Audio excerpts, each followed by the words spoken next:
How's it going, you guys?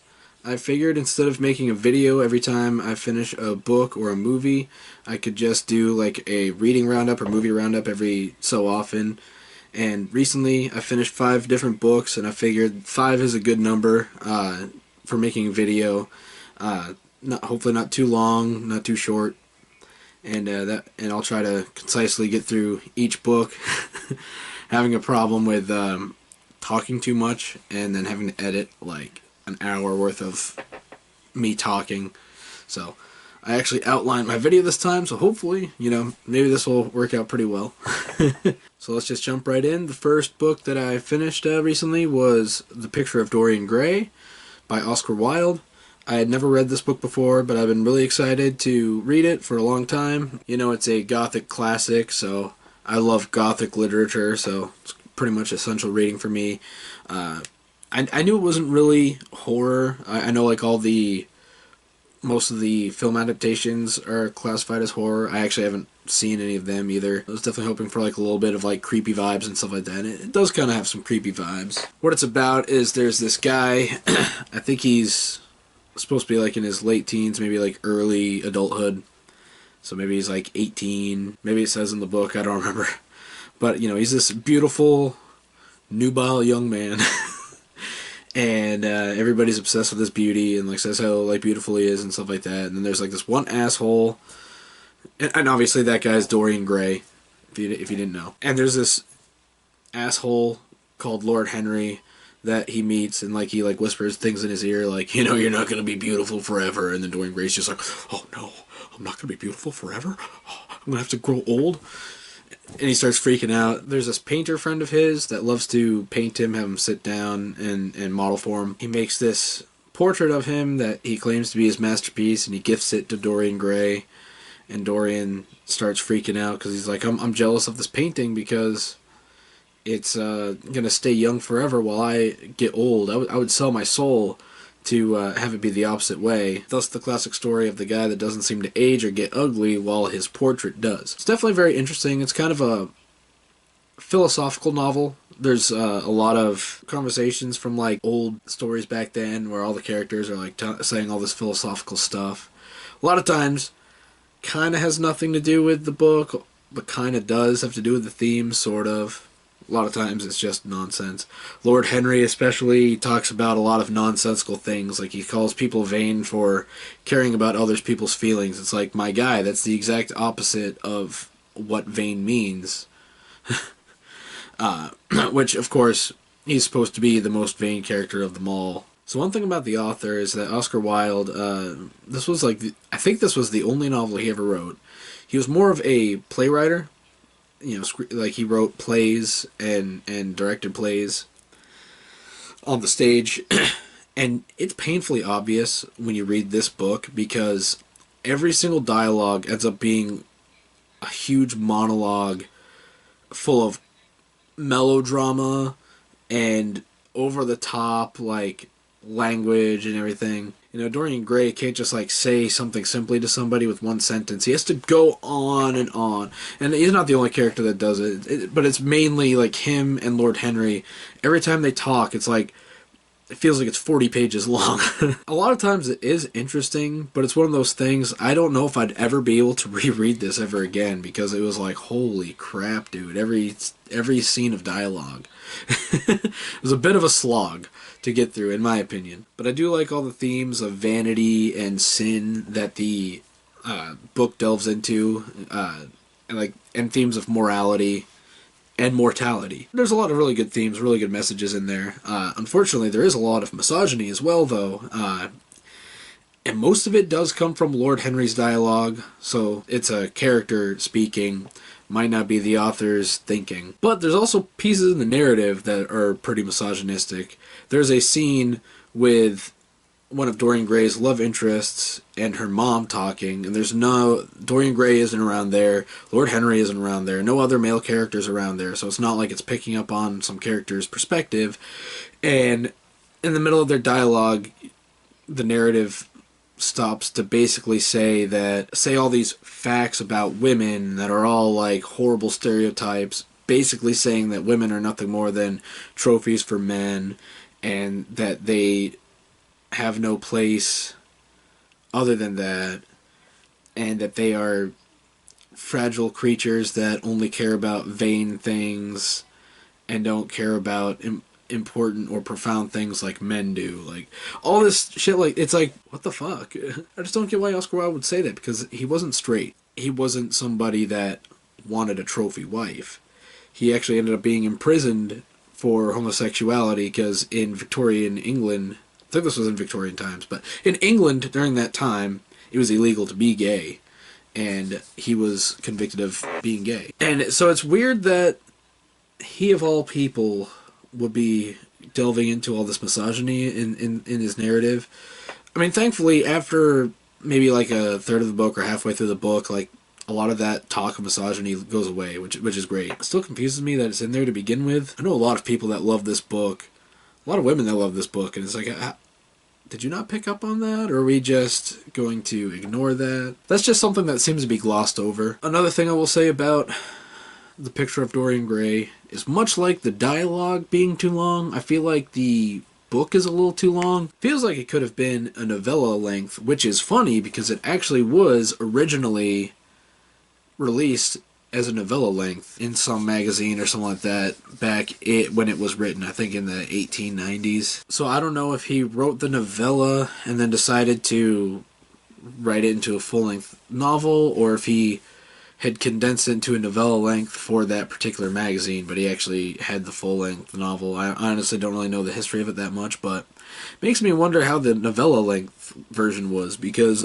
I wonder if I would have enjoyed that more. All in all, I did like it. I thought it was interesting. I thought the plot was pretty good. The premise was great. And it was entertaining. And the ending was pretty cool. But it has all those other flaws as well. And it's one of those books I don't ever see me rereading.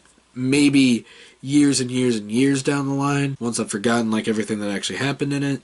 But I don't know. I honestly can't see myself ever revisiting this. So I decided to go with 3 out of 5 stars. To me, 3 is still solid. 3 means I liked it. I know a lot of people might be disappointed in me that I didn't love The Picture of Dorian Gray, but to me, it just wasn't really my style. I think a lot of it has to do with the fact that I'm not big on plays, and since it felt like a play written to look like prose, it kind of took me out of it. I just found myself bored with a lot of the dialogue and how it just kept going on and on.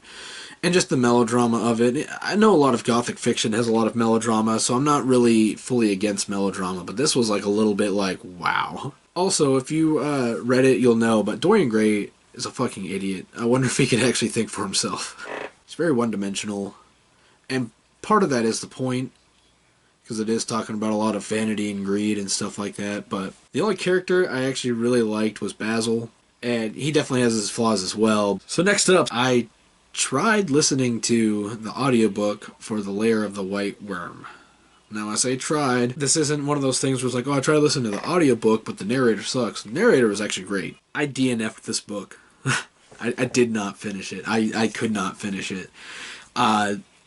So it's supposed to be this folk horror sort of tale about this ancient family that has ties to these, like, old pagan rituals or pagan gods or stuff like that. Something about it has to do with some large white snake, hence the Lair of the White Worm. And the audiobook is only like 6 hours and some change, so it's like, oh cool, this will be a quick listen. I think I got 3.5 hours into it, and I'm like, I don't think I can do this, because Bram Stoker started to set up the background and like the beginnings of the plot, but then like spent the last 2 hours that I listened to not advancing the plot and going off on these really racist tirades about a character that seems to be a small character, and he's saying awful shit. Like, he's saying that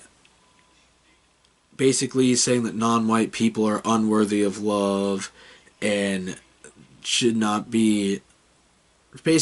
exist, and all this other shit. Like, it's like, dude, who the fuck hurt you? Like, calm down. None of this has to do with the plot.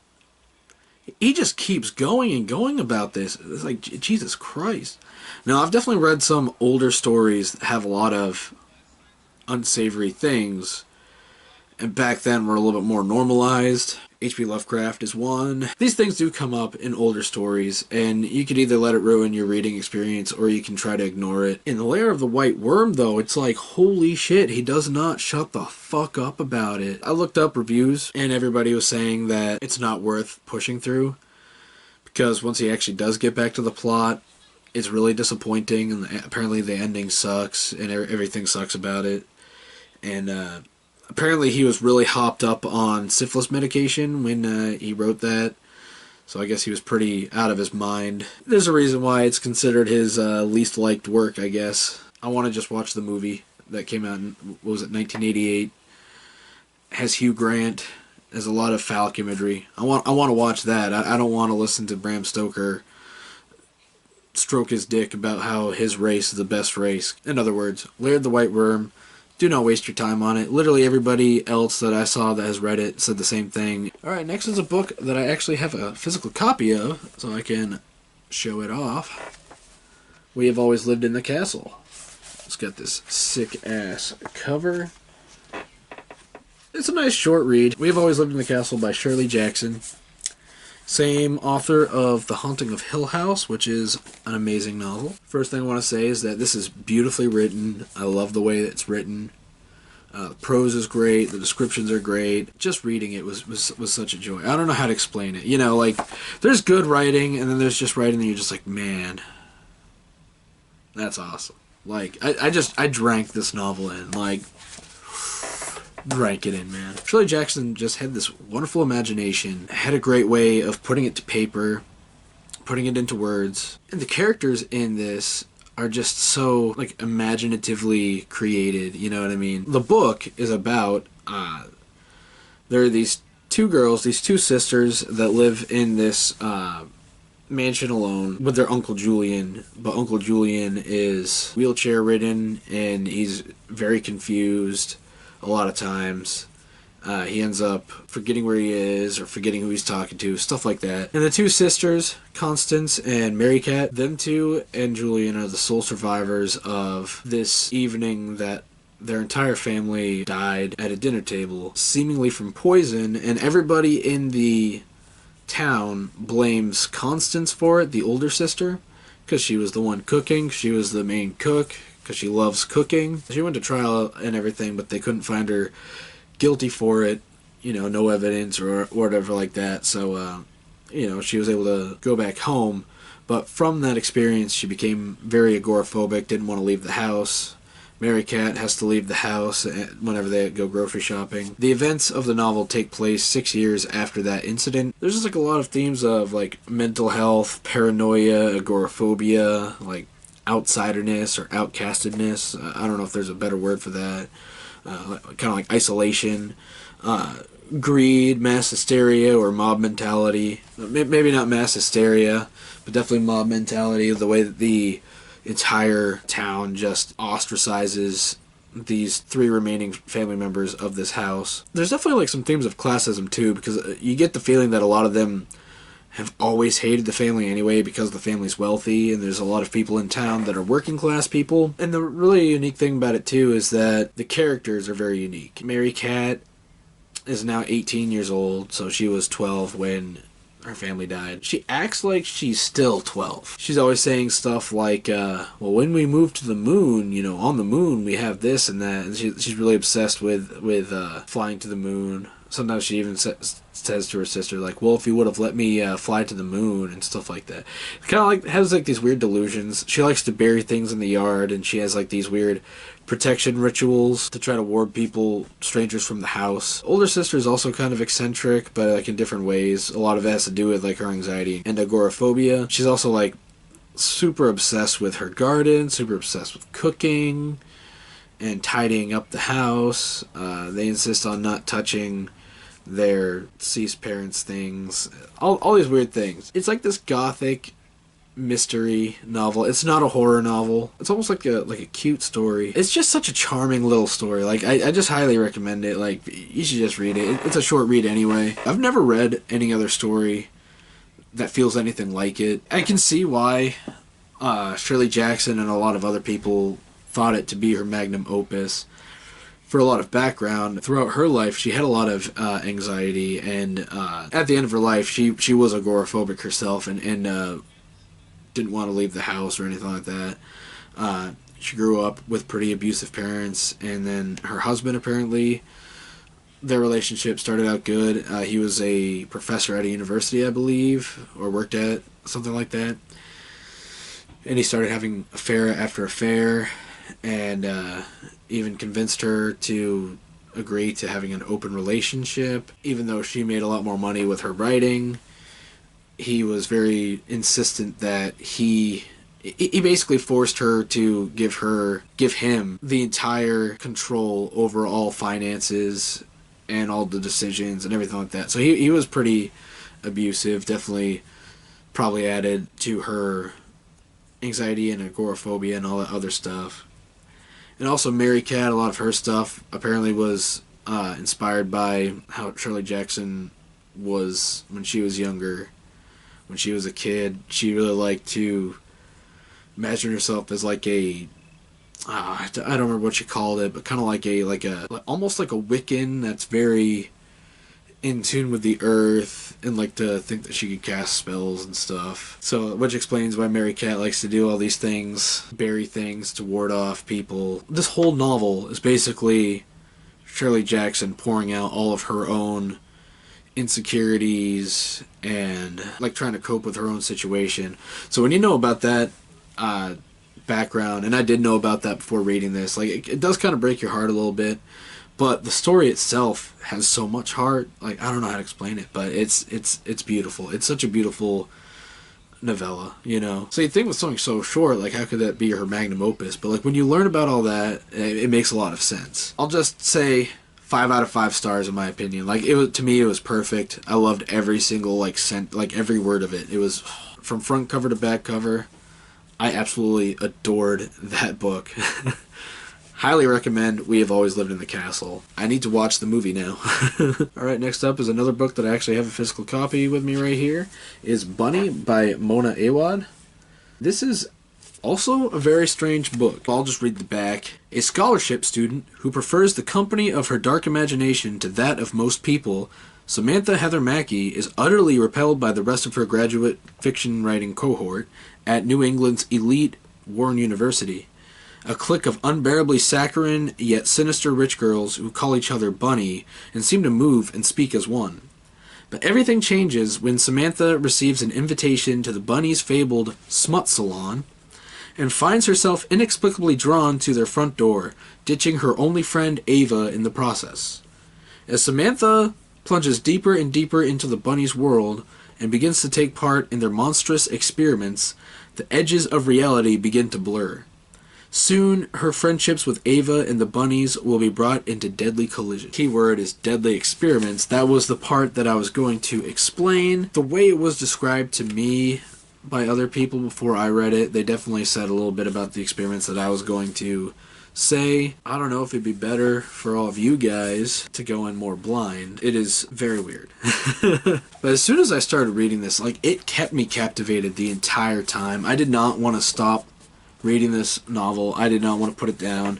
The transitions between each scene, like between each chapter, like it ends the last chapter in a way like I need to know what happens next. Like, come on. Like, the author does a great job of making sure that you do not want to put this book down. Holy shit. Her descriptions are so vivid. Not just vivid, but like so well constructed, like, and beautifully written. Like, it does this really cool thing where it blends horror fiction and literary fiction. It's kind of more in the realm of literary fiction, I would say, when everything is said and done, but like it definitely blends those two very well and does a lot with them. And throughout the whole book, there's like all this build up, and the build up is amazing, where like things just keep getting more and more sinister, more chaotic, more mysterious. And like, as weird as the plot is, and as weird as it gets, it definitely feels like there's a lot more under the surface, like a lot of substance, like just these undertones of all these themes. Like so many themes about imagination and like what creativity can do for you, about mental health even, in a lot of different ways. but also very subtle ways at the same time. Isolation and outcastedness or outsiderness. Overall loneliness. Classism, social cliques, as well as academic favoritism and academic competition. Doesn't feel like it's just like a weird story to be weird. Definitely feels like there's a lot of meat to it. I will say one thing that almost took me out of the novel here and there. I've read a lot of Chuck Palahniuk before, and he's got a very distinct writing style. And I do love it. You know, he writes in the present tense, but a lot of people do, especially now it seems. More and more modern writers seem to do that. But he also writes in like a very conversational way, sometimes using really short sentences that are only like a word or two long as well. Kind of like this informal narrative that feels like if somebody were giving an oral account of what happened. He even does a lot of this stuff where some dialogue is in quotation marks, but some dialogue is italicized and said, sometimes within a paragraph. Sometimes multiple lines of dialogue from different speakers are in the same paragraph in this weird sort of way. And it's kind of like when you're recalling a conversation in your head, or if you're in a conversation, but you're kind of thinking about other stuff, and it kind of has that feeling of disconnect almost. And Chuck Palahniuk has a lot of these distinct ways of creating characters and some of the way he builds them. He has like a style of description and style of like of imagery for like characters and certain events. Reading Bunny,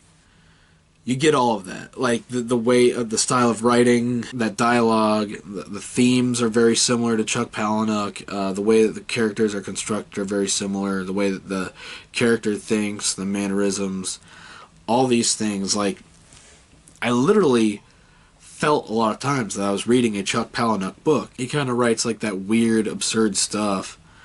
And Bunny almost feels like it could be satirical, like a lot of Chuck Palahniuk stuff is. So there was just times where I was starting to wonder, like, is Mona Awad almost trying to imitate Chuck Palahniuk? Then again, for all I know, Chuck Palahniuk was not the first person to write in that way, in that distinct sort of way. But I've never read anybody before him like that. I mean, he first came out with Fight Club in 1996. Or maybe it could be a coincidence. But part of me wonders. But like I said, I guess that's not really a bad thing because I do like his writing. It's just one of those things, you know. Like, is this intentionally imitation or is this... or what? I don't know. I guess that is to say, if you're a fan of Chuck Palahniuk, you might be a fan of this book. Another thing that I was kind of iffy about with this book, I won't give any spoilers at all, but it's about the ending. So the way that everything builds up in this very chaotic and increasingly sinister way, I figured that the ending would have a lot more, like, oomph, I guess, and almost, like, go into that, lean into that chaos and sinisterness, but, instead of going to, like, a horror novel finale, it feels more like a literary fiction finale, and it's still a great ending. Again, I'm not going to actually say what happens or allude to anything, but there is something, like, it does show incredible growth of character in the main character Samantha's development, and everything is revealed, all the loose ends are tied, but there's also something about it that just left me a little bit disappointed. I don't know, I figured just the direction that the novel was going in that last act, I really thought something bigger was going to happen. I guess that's all I'll say about it. Not everything needs to end in like a horror epic finale or anything. I wonder if I'll feel differently on a reread, knowing what happens and how everything is. So yeah, with all of that considered, I gave it a 4.5 out of 5 stars. I was absolutely like devouring every single word and every page, but definitely recommend Bunny. Those who want like a cool twist to like a horror type story. Like, I'd still call it horror, but it's definitely more literary fiction as well. So I mean, if that blend intrigues you, or if you want something that kind of does something different, or you want weird fiction, like, this might be for you. Brings us to the final book, and that is The Star and the Strange Moon by Constance Sayers. So this book follows two main characters at two different times. First character is an actress from 1968. She's an American actress, but she's looking to spice things up for her career because she's basically stuck in the same role. And decides to start experimenting. Some of the new roles that she tries end up not doing very well, whether it's like the movie itself just does poorly or whatever. So she's kind of on this last resort role where she interviews with this French director who is notorious for never having any other type of actor in his film other than French. You know, no foreigners at all. But he ends up actually taking an interest in her and hires her for the lead role, and it's this experimental horror film. He says he wants to do something new in the horror genre, so he's taking the vampire film and turning it on its head and using metaphors and all this other stuff. When she gets the script, it actually ends up being like super generic, and it's like this guy's never watched a horror movie in his life, and yet he's trying to break down conventions anyway. Stanley Kubrick with The Shining. And, so they butt heads at one point during filming. As the camera's still shooting her, she just disappears into thin air. And they try to find out where the heck she went. Nobody can find her. It's this huge mystery that nobody knows what the hell happened to her. Every 10 years, a select group of 75 people get handpicked to attend a private screening of this film, and every time that it comes to pass, it's different each time. There's additional footage that some people in the audience that have actually been on the set and knew like what scenes the actress, Gemma Turner is the actress's name that disappeared. They know which scenes Gemma had filmed, and they know that she never filmed these scenes, and so it's like this weird dark mystery. And then there's this character who when he's growing up, his mother sees a picture of Gemma and freaks out, trashes her picture, trashes the hotel hallway that the picture was in, and then like goes off on like this drug binge, which is not unnormal for her. But like this time, she ends up getting like super catatonic and eventually dies from it. The kid, Christopher Kent, he wants to know why the hell his mother freaked out so bad about the picture of an actress. So he spends his whole life trying to find the connection, and he finds out about this film that she disappeared in. Finds out about the secret society of people that attend the screening every 10 years. Gets himself into it. He does all this investigation trying to figure out what the hell happened. So we follow him doing that. We also follow her seemingly trapped in the horror movie. You know what I mean? That's not a spoiler. That was actually in the synopsis that I read before I got the book. It follows these two characters. Shit happens. Things get revealed. Things get intertwined. It's awesome. It was a great book. I really liked it. I'll say that right now. Before I'm not even at the rating point yet, but basically, like it's a horror novel, but it's kind of like how Bunny's a horror novel, but it's more literary fiction. This is more mystery than horror. Low key, it's kind of a romance novel. Hi, Jen. We got a guest on the video. This is my cat Jen. Not named after the alcohol. She's named after the Rogue One character. Star Wars, because she's mischievous just like Jyn Erso. I gotta let her out of my room real quick. Cats do not like closed doors. She was sleeping in the corner, so I didn't want to kick her out before I closed the door to do this video. So yeah, it blends these three genres very nicely. All the characters are so well fleshed out. They feel so three-dimensional. They have like such incredible like depth and growth throughout the novel. It's definitely themes of like Hollywood's greed and corruption, about fate, and if like we can escape our own fate sort of thing. Like feeling like trapped in your own life, in your own world. Honestly, a lot of the themes in this are pretty relatable if you like take it out of the context of the book, you know what I mean? It's another one that's beautifully written. There's just such wonderful imagery in this novel. I also really like how it pays homage to film, especially earlier films, especially old gothic horror films. I fucking love old gothic horror films. And it's really cool because the film that the French director is trying to film is about vampires, right? We see vampirism in multiple ways. Not just in the way of sucking blood from victims like in that movie. And then the French director himself was trying to make a metaphor about the invasion of Germany in World War II and their occupation of France during the war, and like how they invaded France that way. So he was trying to like use vampirism as a metaphor for that. There's also like the vampirism that's in Hollywood, in the music industry, in the film industry. They prey on young talent and suck them up for as much as they can and then get rid of them. There's a lot of different ways that you can see vampirism as a metaphor in this novel, and it's really awesome. But all in all, like, I really think that this novel does such a good job of juggling so much. So many themes, so many metaphors, so many messages, so many genres, there's a lot to unpack in it. This is especially a good book if you're somebody that thinks you might get into a little bit of horror, but you don't want to jump into anything that's too scary. Like, this is horror, but it's not really, there's no scary parts to it. Like, the horror is kind of more along the lines of, like, just some of the elements of it is horror-like, you know what I mean? Horror-inspired, maybe? Like, there's definitely some parts of the book that I thought was a little predictable. Some parts are a little bit like some small details that are kind of like, of course you went that detail. I don't know how to explain it without spoiling anything, because those are details that would spoil stuff. But they're like really minor things.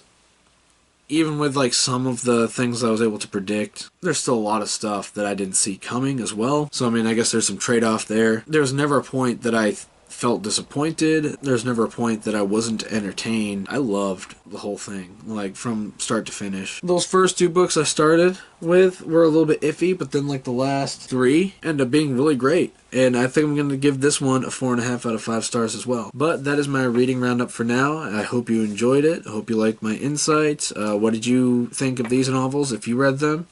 If you haven't read them, do you think you're going to? Have I turned you on to any of these books? Have I turned you off from any of these books? Leave it all down in the comments below. I'd love to hear it. Till the next video, I'll see you.